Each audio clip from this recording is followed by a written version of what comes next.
నమస్తే సార్. నమస్తే.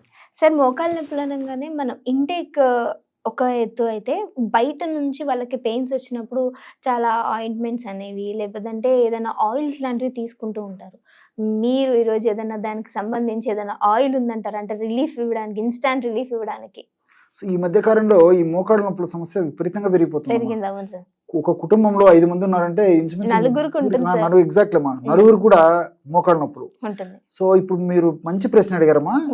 నా సమాధానం కూడా ఎలా ఉంటుందంటే అమ్మా, మోకాళ్ళ నొప్పుల సమస్య కాకుండా తలనొప్పి కానివ్వండి, మెడ నొప్పి కానివ్వండి, భుజం నొప్పి కానివ్వండి, వీపు నొప్పి కానివ్వండి, అదేవిధంగా కీళ్ళ నొప్పులు కానివ్వండి, పిక్క నొప్పులు కానివ్వండి, ఏ నొప్పికైనా అద్భుతంగా పనిచేసేటువంటి ఒక ఆయిల్ చెప్తానమ్మా. ఇన్స్టెంట్ ఇమ్మీడియట్ తగ్గాలి. తర్వాత సమస్య పరిష్కారము, కడుపులోకి ఔషధాలు, అది సెకండరీ. సో ఇంటింటా ఉండదగ్గ చక్కటి పెయిన్ రిలీవర్, పెయిన్ ఆయిల్ ఒకటి చెప్తాను చూడమ్మా. సింపుల్ రెమెడీస్ అమ్మా, అన్ని మీకు తెలిసినటువంటివి. మీరు విషయం తెలుసుకున్నదో చాలా ఆశ్చర్యపోతారు. ఒక 1/2 కిలో నువ్వుల నూనె తీసుకోవాలమ్మా. నువ్వుల నూనె మనకందరికీ తెలుసు, దాన్ని తిల్ ఆయిల్ అని చెప్పి చెప్తుంటారమ్మా. సెసమం ఆయిల్ అని చెప్పేసి కూడా చెప్తుంటారు. ఒక 1/2 కిలో నువ్వుల నూనె ఒక పాత్రలో తీసేసుకొని అందులో 50 గ్రాములు అల్లం. అల్లం తెలుసు కదమ్మా. అల్లం బాగా శుభ్రం చేసేసి బాగా దంచేసేయాలమ్మా. చిన్న చిన్న ముక్కలుగా చేసేసి కచ్చా పచ్చిగా దంచాలమ్మా. మరీ మెత్తగా కూడా పండ, కచ్చా పచ్చగా మెత్తగా అయ్యేటట్టు బాగా. సో ఆ విధంగా అల్లాన్ని దంచేసి ఒక 50 గ్రామ్స్ అందులో కలిపేసేయాలి. అదేవిధంగా వెల్లుల్లి దాదాపు ఇంచుమించు ఒక 10 నుంచి 15 రెబ్బలమ్మా. సో ఇది మనం తీసేస్తే రెబ్బలు ఉంటాయి లోపల వెల్లుల్లిలో ఏమో. ఇవి ఒక 15 నుంచి 15 రెబ్బలు.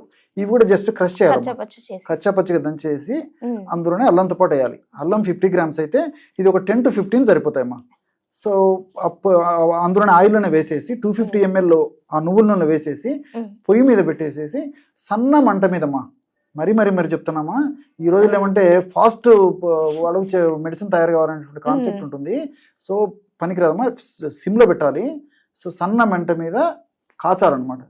కాచిన తర్వాత కొద్దిసేపటికంతా ఈ యొక్క ఆయిల్ మరగడం మొదలైపోయేసి ఇందులో ఉన్నటువంటి ఔషధ గుణాలు, అంటే అల్లంలో ఉన్నటువంటి ఔషధ గుణాలు, వెల్లుల్లిలో ఉన్నటువంటి ఔషధ గుణాలు అందులోకి వచ్చేస్తాయమ్మా.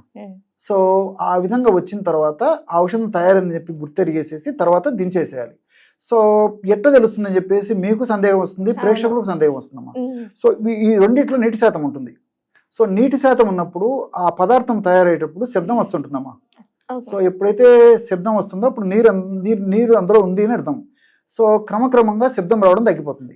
సో అందులో ఉన్నటువంటి నీటి శాతంతో తగ్గిపోయేసరికి శబ్దం రావడం తగ్గిపోయి మనం వండేటువంటి ఆ ఆయిల్లో నురుగు వస్తుందమ్మా. సౌండ్ ఆగిపోయి నురుగు వస్తుంది. అప్పుడు మనం బ్లైండ్ గా గుర్తు పెట్టుకోవచ్చు అనమాట. ఎస్, ఆయిల్ తయారైపోయింది అంతేమ్మా. సో వెంటనే ఆఫ్ చేసేసి కిందికి దించేసి చల్లారిన తర్వాత ఫిల్టర్ చేసి పెట్టుకోవాలి. సో అది బ్రహ్మాండమైనటువంటి పెయిన్ రిలీవర్ ఆయిల్ అమ్మా. చాలా బాగా, ఏం అవసరం లేదమ్మా, అద్భుతంగా పనిచేస్తుంది. సో ఇంటిల్లిపాది వాడుకోదగ్గ దివ్యమైనటువంటి ఆయిల్ అమ్మా. ఈ రోజుల్లో మరి ఇలాంటి ఆయిల్స్ ఏదైనా తీసుకోవాలంటే అమ్మా మీరు గమనించండి, చిన్న బాటిల్ కూడా దాదాపు 60 రూపాయలు, 70 రూపాయలు, 100, 150, 200, 300 ఇలా ఉన్నాయమ్మా. సో కామన్ మ్యాన్ కి అందుబాటులో ఉండేటువంటి పరిస్థితి కాదు. మరి కొంతమంది అయితే రెగ్యులర్ ఈ ఆయిల్ వాడుకోవాల్సిన పరిస్థితి ఏర్పడుతుంది. మోకాళ్ళ నొప్పులు విపరీతంగా ఉన్న వాళ్ళకి, పెద్దలు పాపం రోజు అవస్థ పడుతుంటారు. మరి ఇంత ఖరీదు పెట్టి ఆయిల్ కొనాలన్నా కొంతమందికి భారమయ్యేటువంటి పరిస్థితి ఏర్పడుతుంది. సో మనకై మనం తయారు చేసుకుని వాడుకుంటే ఆ సంతృప్తి మిగులుతుంది. ఆ ద్రవ్యాలు కూడా మనకు తెలుసు కాబట్టి ఆ యొక్క ఆనందం వేరమ్మా. సో మనకై మనం తయారు చేసుకున్నటువంటి ఔషధం ద్వారా ఇంట్లో ఉండేటువంటి ఔషధం తయారు చేసుకుని ఆ యొక్క సమస్య నుంచి బయటపడితే ఆనందం వేరు కాబట్టి సో ప్రతి ఇంట్లో ఉండదగ్గ దివ్యమైనటువంటి ఈ పెయిన్ రిలీవర్ ఆయిల్ ఏదయ్యా అంటే ఇదని చెప్పుకోవచ్చు. ఓకే. సో ఇంటేక్ తీసుకోవాలంటే సార్ మన ఆహారంలో ఏమైనా తీసుకోవాలి, మార్చాలి అని అంటే మోకాళ్ళ నొప్పులు ఉన్న వాళ్ళు ఏం తీసుకోవాలి? ఆహారంలో ఈ యొక్క పసుపు బాగా వాడుకోవాలమ్మా. పసుపు బాగా వాడుకోవాలి. అదే విధంగా ఇప్పుడు నేను చెప్పినట్టు అల్లం వాడుకోవాలి. ఇంతకుముందు చూపించినట్టు తినగలిగితే కొన్ని కుటుంబాలు మరి వెల్లుల్లి వాడరమ్మా.